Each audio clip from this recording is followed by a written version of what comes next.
DNS is an essential service for us nowadays, but there are also some attacks that go along with having that service. If you're not familiar with those, then you should stick around because we're having that conversation next. You're watching IT Pro TV.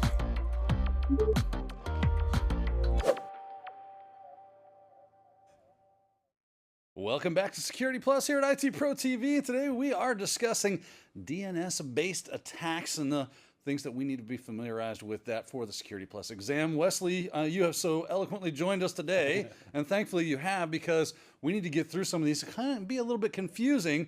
So probably a good idea to start off with just DNS in general, what we should know about that, so that we can have a deeper conversation about the security behind it. That sounds absolutely great. And the reason I'm here is because, well, you don't realize this, but I'm chained to the desk. They won't let me leave. No, that's kidding. But yeah, let's do that. And why should we? Why should you know about DNS attacks? Well, here's why.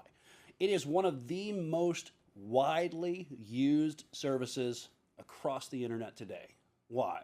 Well, it is because we usually type user-friendly names. I want you to think about the favorite website you're visiting, like IT Pro TV, right? When you connected to IT Pro TV, and let's take bookmarks out of it. You wanted to search for IT Pro TV. How did you do it? You typed www.itpro.tv. All right, and when you make a click in that web browser connects to our website. Well, that's interesting. Did you do anything more than just put a user-friendly name in there? Well, a lot of times the answer is going to be no. I want you to think about, when's the last time you typed an IP address to connect to a website? Probably not much, right? And that's because the DNS service in the background is doing what's known as name resolution. And if you're not familiar with DNS, you should be by the time you hit Security Plus, and more importantly, by the time you hit that exam. It is a very important networking service.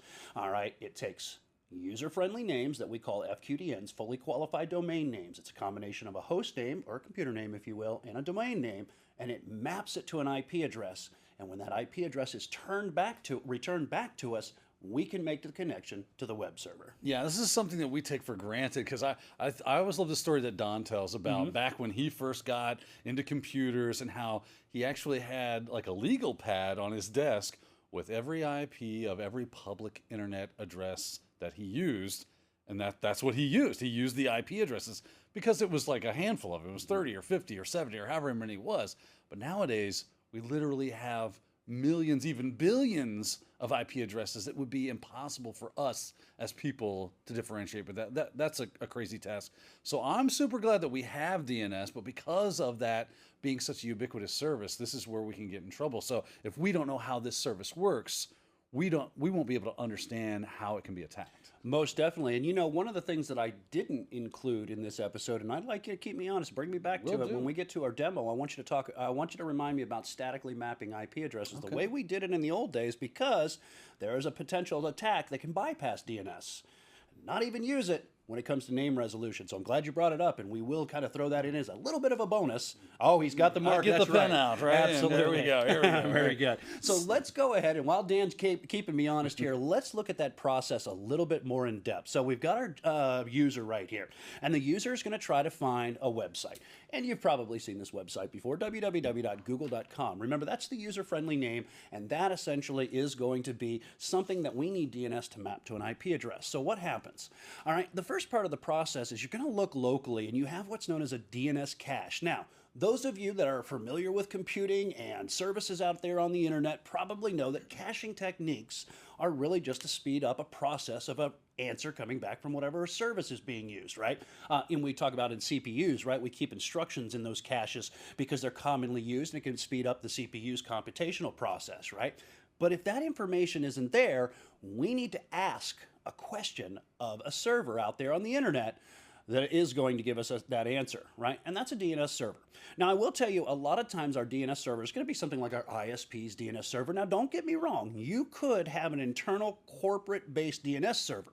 And if you are asking for a resource within your network, then it's going to be located in what's known as a DNS zone file. Now, let's say that this DNS server is our internal DNS server or your ISP's DNS server. Chances are they don't own Google. So they're not going to find it in the zone file where all of those mappings, they call them A records and quad A records, mapping names to IPv4 addresses if it's an A record, IPv6 to names to IPv6 addresses as quad A records, right? But what we have to do now is we have to make a determination.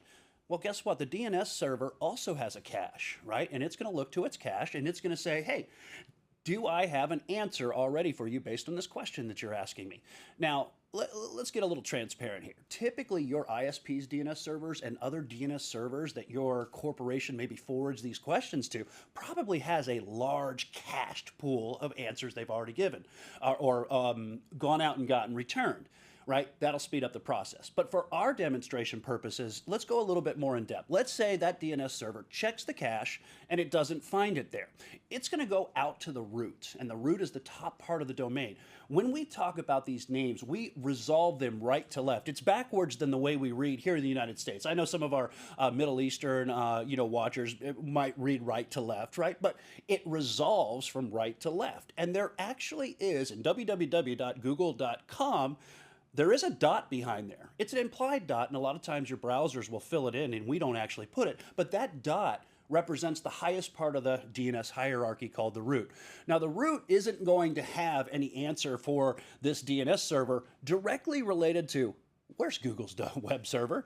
But what it is going to have is something that it is in control over, and that is the top-level domain servers. They're called TLDs.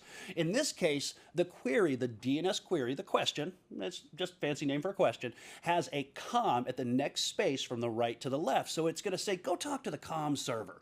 That's who you want. Com server is going to say, you know what, I don't really know who www.google is, but I am familiar with Google themselves. I am in charge of the google.com domain namespace, so here's the IP address of the Google server. Now, when it gets to the Google server, Google's going to say, yeah, I know this www you speak of.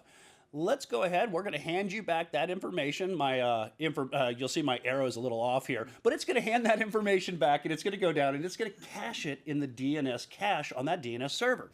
Now, the next time that happens, now that we have that answer in the cache, it will deliver that answer back to the user who's asking that question. Now, from here on out, if that same question is asked, this DNS server is just going to say, all right, yeah, here's your answer, and I don't have to go talk to root, com, and Google. I can answer that automatically for you. All right. Now, our computer is going to store that in its cache, and then the next time we need to browse, or this user needs to browse to www.google.com, it just says, oh, I got that information locally. We're good to go. All right. And it connects to the web server. Now, let's change this up a little bit. Let's say in that process, yeah, here's our hooded bad person, all right, our threat actor with the sunglasses. Got an amazing beard, though. Absolutely. Very, very well yes, I polished. like it's well polished. Very coiffed. That's right. Imagine, Dan, for a moment here that that attacker can, not necessarily does it have to intercept a response, but can actually send their own answers back to the DNS server that map to a malicious website. Well, that's going to get stored in the cache. And that is what's known as DNS poisoning, because now we have misinformation, bad information, and in this case, not only bad information, but malicious information. And that poison cache, the next time this person needs to resolve that name, could ask that question of that DNS server, and the DNS server could respond back and say, here's how you get to www.google.com. Well, and unfortunately, because of the poison cache, that's going to redirect a person to a malicious website, or really, for that matter, to any IP that's in that record that the hacker has used to attack the DNS server. So this essentially is what DNS poisoning is. In the long run, it is a manipulation and a poisoning of the cache itself. So you might hear it called DNS cache poisoning. This is a really interesting idea of being able to get in there somehow and make changes to the user systems so that they will go to the wrong place, somewhere malicious. Now, another type of DNS attack we need to be aware of is DNS hijacking. How does that differ from DNS poisoning, and what does that look like? Sure. So now what we're doing, we're not going to be asking a question of a legitimate DNS server. Now, to us, it's going to appear illegitimate. It's a little bit different here, so don't let this one confuse you. Now, if we look, same question needs to be asked, all right? But now our attacker has somehow manipulated the settings and the processes, let's say the TCP IP properties of the network adapter, and has manipulated what the preferred DNS server is. All right, changes that from, let's say here, what we use here are some of the Google servers, public DNS servers, 8.8.8.8, 8.8.4.4, and changes that, manipulates it, and now we've got an adjustment of the properties of the network adapter. Now, when we ask that question, where is www.google.com? The properties of the network adapter are inspected, and it says, oh, I'm going to go ahead and ask the malicious DNS server that has been stood up by this attacker. And now this attacker, if they want, they can redirect you anywhere they want. Let's say, for instance, to a web server that is only going to allow you to only connect to that web server until you pay them cash. Maybe locks your computer down. I've seen this too, where the executables get locked out. And the only way you can really do anything is to fire up a web browser, browse to the malicious site, and pay them money, or whatever it is that they want you to do. So that's the difference between the DNS poisoning. Keep in mind that the DNS poisoning could be client side, can also be server side. DNS hijacking is where the server itself is completely malicious and there's been a manipulation on the client side redirecting them to a bogus DNS server. All right, well, now I'm going to stir the pot just a little bit further, make it maybe just a little bit more confusing, but you're doing a great job of keeping us squared away, so I have full faith in you, Mr. Brian.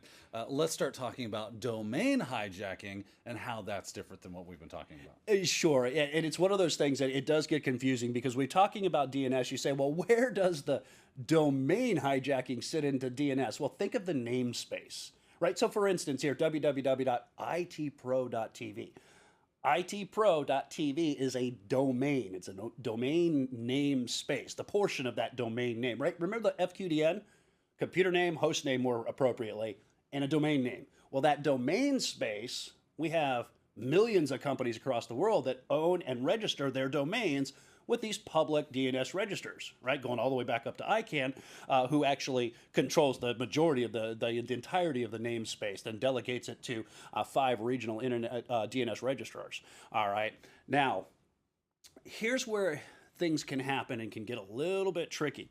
So we've got our hacker here, and our hacker kind of does what's known as a DNS lookup, right? And this is a legitimate website. I encourage you to pause the video and type this website up. You're going to go to the International Corporation for Assigned Names and Numbers. That's ICANN. They're the ones that control the namespace and really the IP addressing and a lot of the naming conventions that we have across the internet. Now, they do a name lookup and they say, oh, well, we'll give you a little bit of information. There's IT Pro TV's domain name, and here's all the information. Now, this attacker sends, let's say Dan is the administrator. I'm going to pick on Dan here. Dan's not going to click on a phishing link, but we're just going to, for conversation purposes, this attacker sends Dan a malicious email and somehow gains the user credentials, all right? The username. Now they pivot. They go to the registrar who we've got our domain registered with and say, hey, I need you to do a domain transfer. I've got this registrar and I want to move our domain to another registrar. Or even trickier than that, says, I just want to have redundancy. All right. Somehow manipulates the actual registrar into transferring that namespace back to the attacker. And since they've basically gained access to my account somehow, they have all the right credentials. Yes, they do. They're just going to go, oh, okay, and do that. And so this is obviously some sophistication is going to be involved with gaining access to those credentials. But once they have it, this is keys to the kingdom. Social engineering at its finest. It always comes back to that social engineering, doesn't it? And you know what's kind of interesting? Dan and I were talking, and you pointed out, like, our viewers would be none the wiser. Nope. And that's because we have digitally signed certificates for our domains, but this isn't changing the certificates. The certificates are still valid. We changed ownership of the entire domain, right? That's like saying, my car's got a car alarm. Well, that's okay, but your car was stolen. It's still got the same car alarm on it, but nobody, the person that's supposed to be driving it's no longer driving. Well, and plus, if we're going along with the analogy, the person that stole your car stole your keys. That's right. They have the alarm fob. Keys to the kingdom, like you said. The car, as far as it's concerned, you are the correct driver. That's right. So that, in a nutshell, are 3 of the most prevalent type DNS-based attacks that you need to be aware of for this exam. All right, so great information there for us to understand the different types of DNS attacks we need to be aware of. But this is IT Pro TV. We don't like to just tell you about things. We like to show you stuff. I know that my good man Wes here has got a couple of things worked up to give us some visual aids when it comes to looking at some of this, right? So what do you got for us? Most definitely. In fact, since this is a client-server protocol, I thought it would be cool to kind of show you what you would see on the client side, and then we're going to hop on over to a DNS server that I've got spun up, and we're going to look at that zone file and how it would get poisoned potentially, and I want to show you how that would map out. So here on my Windows 10 machine, we're just going to drop down to a command prompt here, and we're going to view some of the DNS information that we have saved here. So let me adjust the properties here. I apologize ahead of time. If you have 4 eyes like me, that is probably very hard to see. There we go. Oh, that's a much little better. easier. There we go. So you can run ipconfig, maybe if you can spell it right, and you could do a / what's known as display DNS. All right. And when you run that, boy, that's a lot. Let me try this again, and we'll pipe that out to more and make it a little bit easier to see. So what I have here are these records. These are questions that my computer has asked the DNS server, and it's returned the responses back to us. All right, now, you see that first one? That is what's known as a pointer record. That's a reverse lookup. That means I don't have a name. I have an IP address, and that's what was given to me. Can you help me out with that? And it sends it over to DNS, and it's reversed because now it's mapping an IP address to a name. But notice the next one here, right? Notice that we have the record type. It tells me what the type is. It also tells me that it's a host record and that this name maps to this IP address. That's the DNS cache, all right?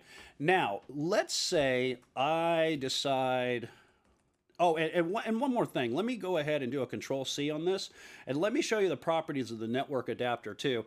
Actually, we could do this right from the command prompt, because you should be aware of how to do this in the command prompt. If I do an ipconfig /all, a lot of information that came back here. I do realize that, and it kind of scrolled by a little bit fast, but somewhere in here, I should see, there we go, I should see our preferred DNS server. There it is. All right, so this is telling me this is what my DNS server is. When I told you that the attacker would kind of manipulate these settings, if they can craft a malicious piece of software that can modify this address, they can point you out to a rogue DNS server. Now, let me also show you, and we'll go over, we're going to do a flush DNS, all right? So I'm going to use that same command, ipconfig /flush DNS, and it says that it's successfully flushed. However, with Windows always checking updates, I never trust it. Sure enough, we've already got one back in the cache there, but that's okay, because what I'm going to do here is we're going to flip on over to our DNS server, and it looks like I timed out, so let me get logged back in.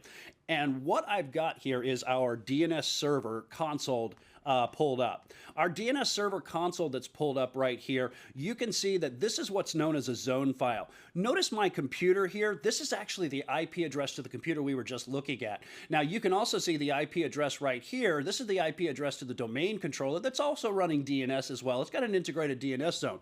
Now, if somebody can come in here, create a new name, and we call that name, let's say we call it www whatever, or actually www probably is not a good thing. Let's say server 01, right? And we put an IP address, and I'm just going to put a bogus IP address. We'll see if it'll let me take one that's not on the same subnet. So I do 10.10.10.100 because it's easier to type, and I add the host. Notice that it says the host record was added successfully. Now, if this was a malicious entry, when I ask for SRV01, my DNS server would say, sure, I got it. It's right here. Here's that information back to you. That right there would be how the poisoning attack would work. So I want you to be aware of that. Now, one last thing. I know we're kind of running a little bit low on time here, but I want to show you one last thing before we go. Dan, I told you that I would come back here and I'd show you another kind of DNS name resolution based thing that might happen. Dan was talking about the earlier days when Don had his list of IP addresses. Well, they also had back in the day, they would use something known as a host file. And the host file is down in Windows, System32, drivers, etc. And this host file essentially, let me see if I can open this. Sometimes it won't let you open it. It certainly won't let you save it unless you're an administrator.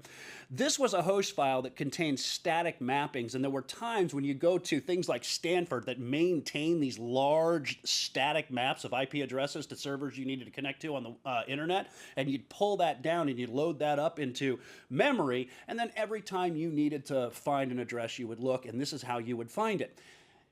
If an attacker can manipulate the host file, I'm not even going to ask the DNS server because the host file is still checked today. However, I will tell you for protections in web browsers, a lot of times your web browsers, they ignore this because of that very fact. So I also want you to know that there's some static mapping that could potentially happen on your computer that could also be some type of attack vector for these attackers and threat actors. All right. Well, Wes, thanks for holding your own feet to the fire. I didn't even have to do it. He did it for me. I appreciate that. And we appreciate your time in showing us all about DNS. We looked at the process that's involved, plus a couple of cool attacks like poisoning, hijacking, domain hijacking, very neat stuff, and then some practical views on how these things can kind of work themselves out. Really great there.